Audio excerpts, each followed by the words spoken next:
ஒரு ஹெல்த்தியான அட்ராக்டிவான கலர்ஃபுல்லான பணியாரம் எப்படி செய்கிறதுன்னு பார்க்கலாம் வாங்க.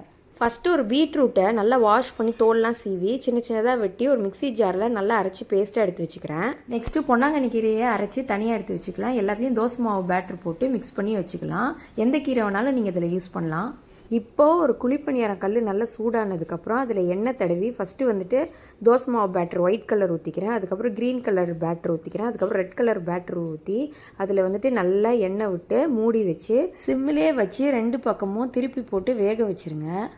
ப்ளெயினாக பணியாரம் பிடிக்காதவங்க தாளிப்பு வேணும்னா கீழே ரிலேட்டிவ் வீடியோ கொடுத்துருக்கேன், அதை நீங்கள் செக் பண்ணிக்கோங்க. தாளிப்போடு இருக்கிற பணியாரம் வந்து அந்த வீடியோவில் இருக்குது.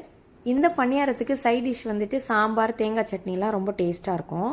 காயெல்லாம் விரும்பி சாப்பிடாத குழந்தைங்களுக்கு இந்த மாதிரி நீங்கள் கலர்ஃபுல்லாக பணியாரம் செஞ்சு கொடுக்கலாம். இந்த இன்ட்ரெஸ்டிங்கான கலர்ஃபுல்லான ரெசிபி நீங்களும் ட்ரை பண்ணி பாருங்கள். இந்த வீடியோ பிடிச்சிருந்தா ஒரு லைக் கொடுங்க. அந்த சேனலை சப்போர்ட் பண்ணுங்கள். நான் இன்னொரு வீடியோவில் சந்திக்கிறேன். Thank you, by.